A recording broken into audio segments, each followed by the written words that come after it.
कमरे में बैठी ललिता अपनी ननद के बेटे के एंगेजमेंट में जाने के लिए अपनी बहू कनिका के साथ डिस्कशन कर रही थी। ये गुलाबी साड़ी रख लो बहू। तू कौन सी साड़ी रख रही है? तू भी गुलाबी रख ले, दोनों सास बहू एक सी लगेगी।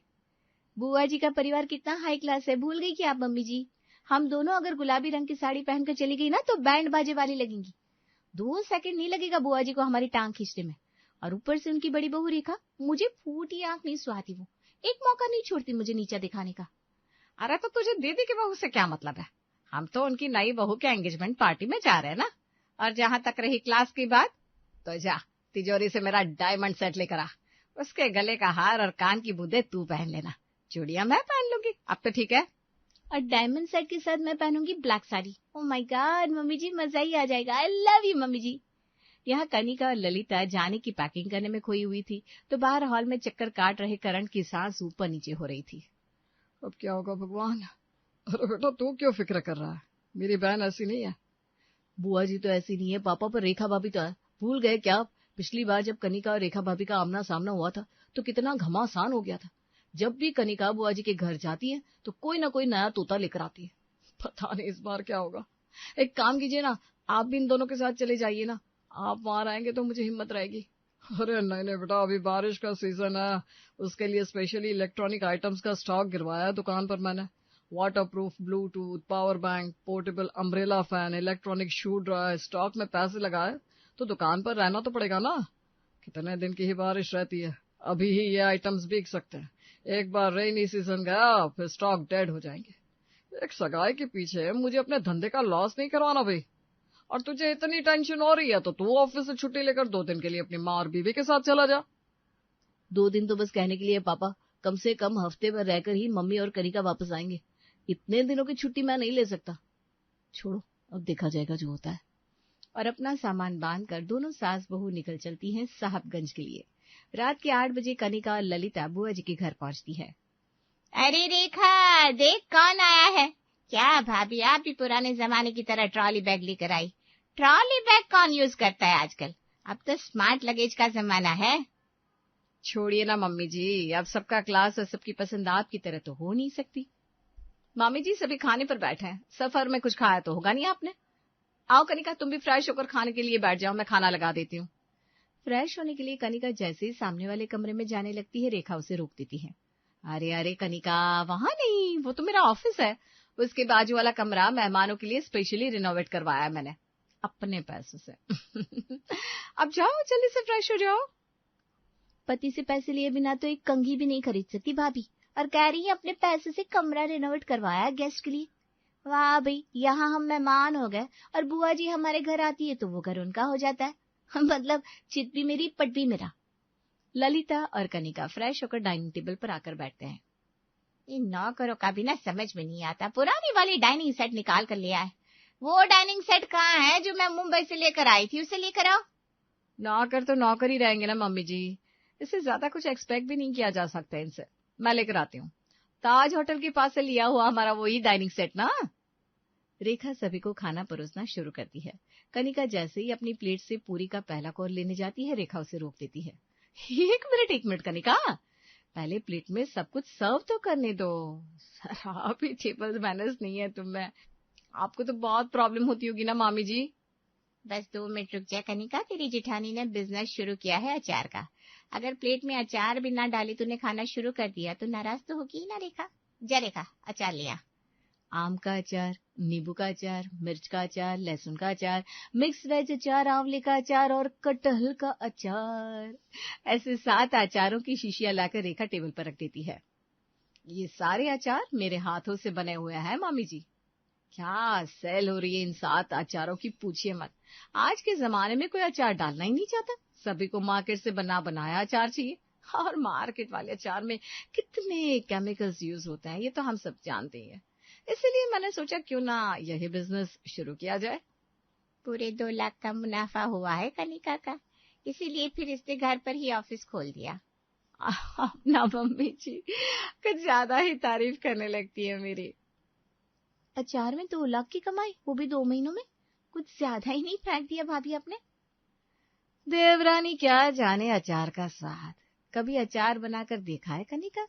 बनाओ तब समझ में आएगा कितनी मेहनत का काम होता है। और मेरे हाथ के अचार का स्वाद तो कोई अपने अचार में ला ही नहीं सकता। 2 लाख तो कुछ भी नहीं, टारगेट तो मैंने 20 लाख का लेकर रखा है, पर ये सब तुम्हें समझ में नहीं आएगा क्योंकि तुम खुद के पैसे कमाना ही नहीं चाहती। तुम्हें तो बैठे बैठे करण की लाई हुई सैलरी को उड़ाना आता है बस। ज्यादा नहीं बोल रही है भाभी आप? 2 महीने पहले ही बिजनेस शुरू किया आपने, और वो भी अचार का, कोई डायमंड का नहीं। अरे चुप हो जाना कनिका, क्यों गुस्सा हो रही है? नहीं मम्मी जी, अब और नहीं। जब देखो रेखा भाभी मुझे नीचे दिखाने में लगी रहती है। सुन लीजिए रेखा भाभी, मैं भी आपके सामने ही खड़ी हूँ। आपसे स्वादिष्ट अचार बनाकर अगर मैंने आपको नहीं दिखाया तो मेरा नाम भी कनिका नहीं। आपका बिजनेस तो मैं बंद करके रहूंगी। ये कहकर बिना एंगेजमेंट अटेंड किए कनिका अपना सामान बांधकर ललिता के साथ वापस अपने घर निकल जाती है। ये तो बात ज्यादा ही बिगड़ गई बहू। अगर कनिका ने सच में अच्छा अचार बना लिया तो? बारिश का मौसम है मम्मी जी, मैंने तो गर्मियों में ही अचार का स्टॉक रेडी कर लिया था, तो बारिश में तो मैं उन्हें बस सेल कर रही हूँ।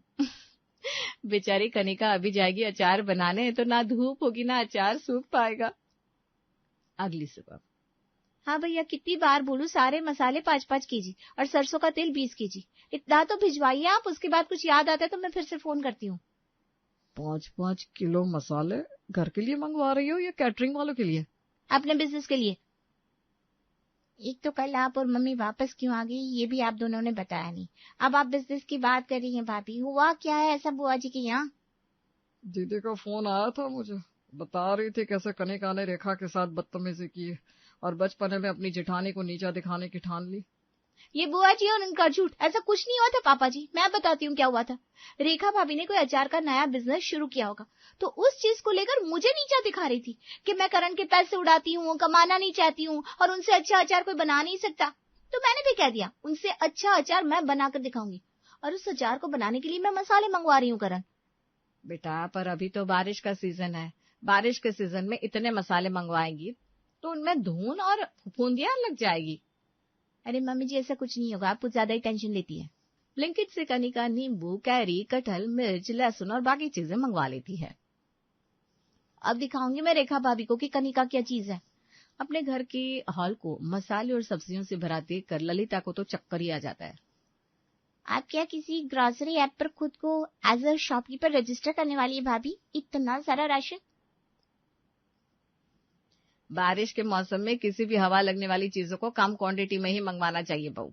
और इतनी कच्ची कैरी, इतने कटहल कौन खाएगा? मम्मी जी, आप भी ना समझती नहीं है, मुझे भी तो बिजनेस स्टार्ट करना है ना। अब अचार बनाना है तो ज्यादा क्वांटिटी में क्यों ना बनाया जाए। ये तो कुछ भी नहीं है, अभी तो कुछ बड़े बर्तन भी मंगवाऊंगी मैं। और आपको और दीदी को मेरी मदद करनी होगी, आखिरकार ये हमारे घर की इज्जत का सवाल है। और कनिका कैरी देकर अपनी सास को बिठा देती है काटने, कटहल देकर अपनी ननद को, और खुद मिक्स वेज के अचार के लिए सब्जियां काटना शुरू कर देती है। ये ले बहू, कैरियां काट दी मैंने, अभी न धोकर सुखा दे। वॉशिंग मशीन के ड्रायर में कभी मैंने सब्जियां फल सुखाकर चेक नहीं किया मम्मी जी, कट तो नहीं जाएगी ना? अरे राम राम राम, वॉशिंग मशीन में सब्जियां कौन सुखाता है बहू? मैं सब्जियों को धूप में सुखाने की बात कर रही हूँ। अब अचार बनाना है तो इन कटी हुई सब्जियों को, इन मसालों को धूप में सुखाना तो पड़ेगा ना। जब तक इनमें से नमी निकलेगी नहीं तब तक अचार सही से बन नहीं पाएगा और उनके सड़ने के चांसेस बढ़ जाएंगे। पर मम्मी जी, बाहर तो बारिश हो रही है, यहाँ तक कि किचन की खिड़की से थोड़ा थोड़ा पानी अंदर आ रहा है, मैं अचार कहाँ सुखाऊं? बहुत गलत तट पर चैलेंज लेकर आ गई अब भाभी, गई भैंस पानी में। चलिए मैं भी जरा नहा कर आती हूँ। कनिका तो वहीं बैठ जाती है क्योंकि उसके हाथ में अब कुछ भी नहीं था। खिड़की पर बैठी कनिका बारिश रुकने का इंतजार कर रही थी, तभी गीले बालों में उसकी ननद कमरे से बाहर आती है। मम्मा, मैं पापा की दुकान जा रही हूँ, मेरा हेयर ड्रायर खराब हो गया है, और वैसे पापा रेनी सीजन के लिए स्पेशली बहुत सारे इलेक्ट्रॉनिक्स आइटम मंगवाए हैं, तो इसी बहाने कुछ और भी देख लूंगी। अरे हाँ, ये कैसे भूल गई मैं, हेयर ड्रायर से तो ये फल और सब्जियां ड्राई हो ही जाएंगी मम्मी जी। अपना पर्स उठाए कनिका भी अपनी ननद के साथ पहुंच जाती है ससुर जी की दुकान। तुम्हारा जो हेयर ड्रायर बिगड़ गया है वो तुम दुकान पर रखकर चली जाओ निधि, छोटू आकर बना देगा। बेकार में नया हेयर ड्रायर मांगने की जरूरत नहीं बेटा, वैसे भी दुकान में हेयर ड्रायर का स्टॉक अभी आया नहीं है। पर शू ड्रायर तो है ना पापा जी, वो क्या ना, इनको जरूरत थी शू ड्रायर की, और हमारे किचन में ओवन भी नहीं है ना पापा जी, तो मैं सोच रही थी केक बना लूं तो एक ओवन। एक काम करो, तुम दोनों ननद भाभी मिलकर ही दुकान का सारा सामान घर ले जाओ, ग्राहकों को मैं हवा बेच दूंगा। किसी तरह मसाले सुखाने के लिए अवन और सब्जियां और फल सुखाने के लिए कनिका शू ड्रायर ले आती है। सुबह 11 बजे की निकली, तुम दोनों अभी आ रही हो शाम के 4:30 बजे। दोपहर का खाना भी नसीब नहीं हुआ मुझे। ये सब क्या है बहू? सॉरी मम्मी जी, वो फ्रिज में कल के चावल और दाल रखे थे, आपको खा लेना चाहिए था ना। मेरा मतलब है कुछ दिन तो आपको कॉम्प्रोमाइज करना होगा ना, मुझे बिजनेस जो स्टार्ट करना है। बुआ जी भी तो कितनी मदद करती है रेखा भाभी की। और सब कुछ भूल भाल कर कनिका लग जाती है मसालों को सुखाने में। अपनी सास की साड़ी लेकर कनिका कमरों में, रसोई में और हॉल में यहाँ वहां बिछा देती है और उन पर कैरी, आम, चने और बाकी चीजें सुखाने डाल देती है। अरे वाह वाह कनिका, कितनी तेज है तू। मसाले तो ओवन में अच्छे ड्राई हो गए। अब जल्दी से कटी हुई कच्ची कैरियों, आंवले और लहसुन को और बाकी सब्जियों को भी शू ड्रायर से सुखा लेती हूँ। शाम के 4:30 से 8 बज जाते हैं, पर ना के बराबर ही काम हो पाता है। करण भी दुकान से लौट आता है और घर के हॉल में यहाँ वहाँ अचार बिछा हुआ देखकर हैरान हो जाता है। ये क्या हाल बना रखा है तुमने घर का कनिका? चारों तरफ इतने सारे टेबल फैन। एक शू ड्रायर से कितने अचार सूख जाएंगे करण? हवा की जरूरत तो है ना, इसीलिए मैंने घर के सारे पंखे ऑन कर दिए और पड़ोसियों के यहाँ से टेबल फैन लेकर आ गई। फिर भी देखो ना, कुछ फायदा ही नहीं हो रहा। कोई और आइडिया दो ना। अच्छा देता हूँ, पहले जरा एक कप चाय पिला दो, मेरे सर में बहुत दर्द हो रहा है। नहीं दीदी, आप जाकर रसोई में चाय बना दीजिए ना प्लीज। और रात के खाने की तैयारी भी मैं नहीं कर पाई हूँ करण, क्योंकि अचार सुखाने थे। अभी 1-2 दिन ना तुम बाहर से ही खाना मैनेज कर लेना। जब भी तुम बुआ जी के घर जाती हो ना, मेरी बैंड बज जाती है कनिका। मैं खुद सुबह से भूखी बैठी हूँ, मेरे लिए भी एक कप चाय बना देनी थी। और तू बाहर से कुछ खाने को लाएगा तो सबके लिए ही लेते आना करण। करण भोजनालय से सभी के लिए खाना लेकर आता है, जिसे सभी खाते हैं। अगली सुबह अरे 9 बजने को आ गए, मुझे दुकान निकलना है, नाश्ता मिलेगा कि नहीं? आपकी बहू तो शू ड्रायर से अचार सुखाने में लगी हुई है, पता नहीं किसने उसे शू ड्रायर दे दिया। नाश्ता तो मिलने से रहा आपको। जा निधि, पास के हलवाई से सभी के लिए समोसे और कचौरी ले आ। कनिका तो खुद परेशान थी, उसके कारण बाकी सभी भी परेशान हुए पड़े थे। पर कनिका यहाँ नहीं रुकती, वो अपनी दुकान के स्टाफ को फोन लगाती है। एयर ड्रायर तो सच में नहीं है भाभी, पर आप इतनी मेहनत क्यों कर रही है? शू ड्रायर से आपका काम नहीं होने वाला। रूम हीटर यूज कीजिए या फिर हीटिंग मैट। तो ठीक है ना, आप एक रूम हीटर और एक हीटिंग मैट घर पर भिजवा दीजिए भैया। मालिक को पता चल गया तो मुझे कहीं का नहीं छोड़ेंगे भाभी। उन्होंने मुझे सख्त मना किया है, दुकान से कोई भी इलेक्ट्रॉनिक आइटम अब घर नहीं जाएगा। ठीक है फिर, जैसी आपकी मर्जी। पर याद रखिएगा, आपने अगर अपनी भाभी को नाराज कर दिया तो इस दुकान में आपको ऐसे भी पापाची रहने नहीं देंगे। पिछली बार आपकी जाती जाती नौकरी को मैंने कसम देकर बचाया था, तो इतना तो आपको अपनी भाभी के लिए करना पड़ेगा ना देवर जी। और इस तरह अपने ससुर से छिपाकर कनिका अपने दुकान से हीटर मंगवा लेती है। दोपहर को करण ऑफिस से एक फाइल लेने अपने घर आता है और जैसे ही अपने रूम का दरवाजा खुलता है, रूम से आ रही गर्माहट उसे लगभग पिघला देती है। ये सब क्या है कनिका? अचार सुखाने के लिए मैंने रूम हीटर ऑन किया है करण। अब इतना तो करना ही पड़ेगा ना, बाहर बारिश हो रही है तो छत पर अचार सुखा नहीं सकते, पंखों से काम हो नहीं रहा था। जितनी जल्दी अचार सूखेंगे उतनी जल्दी मैं अचार बनाकर रेखा भाभी को मुंह तोड़ जवाब दे पाऊंगी। रेखा को अचार मिलेंगे या नहीं ये तो नहीं पता, पर मुझे अचार से जरूर नफरत हो जाएगी। जैसे तैसे अचार सुखाकर कनिका उसमें तेल और मसाले मिला देती है। अब बस एक दिन इस अचार को फर्मेंट होने के लिए छोड़ देती हूँ, फिर तो मजे ही मजे है। रूम हीटर का टेम्परेचर इतना भी बढ़ाने की जरूरत नहीं है कनिका, अचार कोई रेगिस्तान में नहीं बनते। मम्मी जी ने सख्त कहा था, अचार में जरा सा भी पानी का हिस्सा नहीं रहना चाहिए। बस एक रात की बात है करण, कल सब कुछ ठीक हो जाएगा। अगली सुबह जैसे ही कनिका बर्तन के ऊपर से ढक्कन हटाती है, मुरझाए हुए अचार के ऊपर सूखे हुए मसाले और तेल की परत देखकर उसका तो दिमाग ही घूम जाता है। ये सब क्या हो गया मम्मी जी, मैंने तो बराबर से तेल मिलाया था। तुम मेरी पूरी बात सुनती कब हो बहू? पहले तो तुमने अचार को सही टेम्परेचर दिया नहीं, फिर इतने ज्यादा हीटर से उसे तपा दिया कि उसके अंदर का सारा तेल ही सूख गया और तेल की परत अचार के ऊपर इस तरह बैठ गई। मुझे तो पूरा भरोसा है कि जिस तरह तूने ओवन में मसाले सुखाया है ना, मसाले भी कड़वे हो गए होंगे। मेरी सारी मेहनत बर्बाद हो गई मम्मी जी। करण। मतलब कनिका हार गई। तभी हाथ में एक थैली लिए महेश सभी के बीच आता है।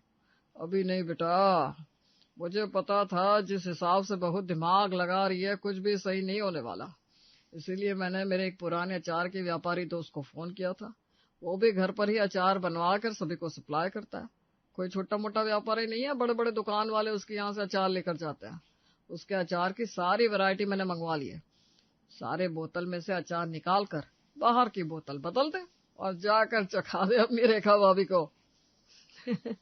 जल्दी से ये ड्रामा खत्म करो कनिका, और हाँ, इस बार तुम्हारे साथ मैं भी जाऊंगा। तुम्हें अकेले भेजने का रिस्क मैं नहीं ले सकता। पता नहीं इस बार कौन सा तोता पाल कर आ जाओ।